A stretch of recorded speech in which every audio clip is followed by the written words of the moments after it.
우리 하나님은 능력이 많으신 분입니다. 왜냐하면 이 우주 만물을 만드시고 무에서 유를 창조한 하나님이기 때문에 이 세상 모든 것들을 자신의 뜻대로 할 수 있습니다. 우리의 문제 해결해 주실 수 있습니다. 우리가 가지고 있는 질병의 문제도 해결해 주실 수 있습니다.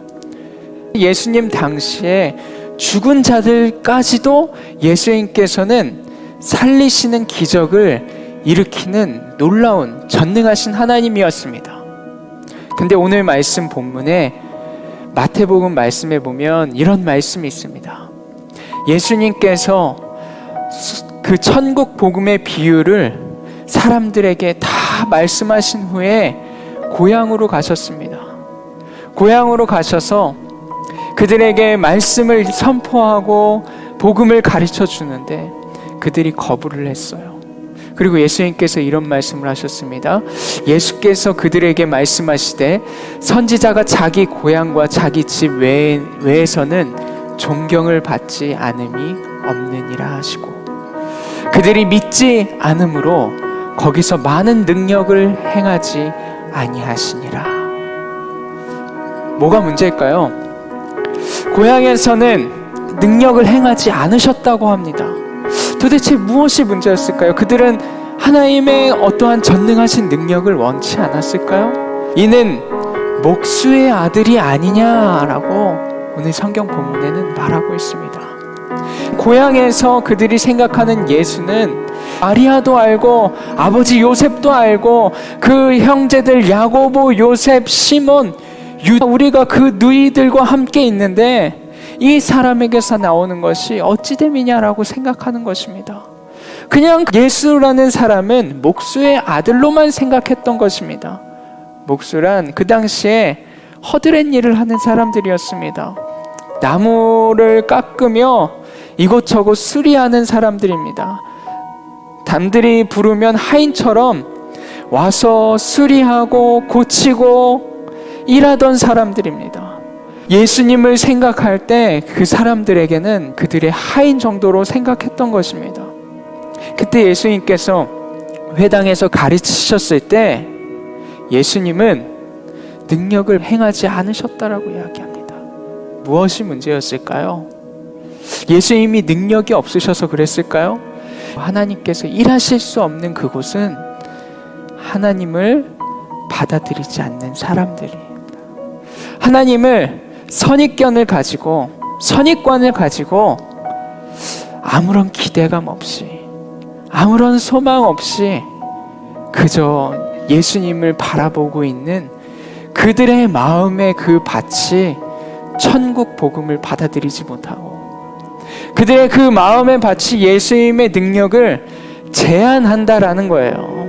여러분, 오늘 이 말씀을 우리가 함께 살펴보면서 무엇을 기억해야 되겠습니까? 우리가 점검해야 할 것은 이겁니다. 우리의 예배를 점검하시길 바랍니다. 우리의 예배 가운데 우리가 하나님 앞에 나와서 하나님의 말씀을 듣는 태도 너무나도 익숙하지 않습니까?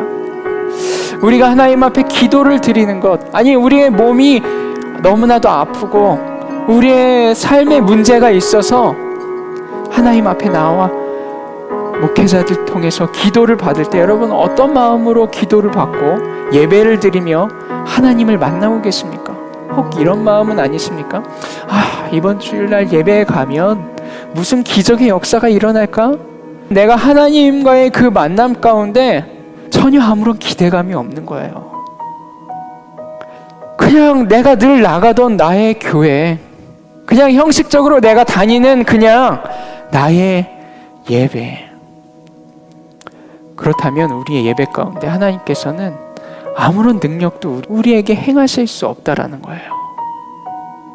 근데 우리가 예수 그리스도를 나의 구주, 나의 하나님으로 받아들이고 하나님을 바라볼 때 하나님의 능력이 우리에게 임하는 것입니다. 너무나도 익숙한 예배, 너무나도 익숙한 예수, 너무나도 익숙하게 느껴지는 성경. 하지만 그 성경을 펴서 우리가 볼 때 실상 전혀 모르면서 너무나도 그냥 익숙하고 너무 많은 성경 말씀, 그것 때문에 하나님의 능력을 우리는 제한하고 있지는 않습니까?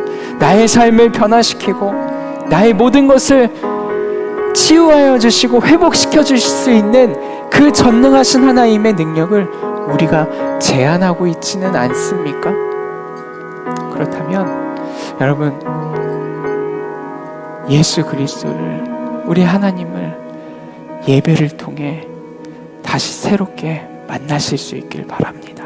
하나님의 말씀을 통해서, 설교 강단을 통해서 선포되는 말씀, 우리가 드리는 이 찬양 가운데, 기도 가운데 임재하셔서 우리를 만지시고 우리와 함께 하시는 그 하나님을 제대로 만나시길 바랍니다.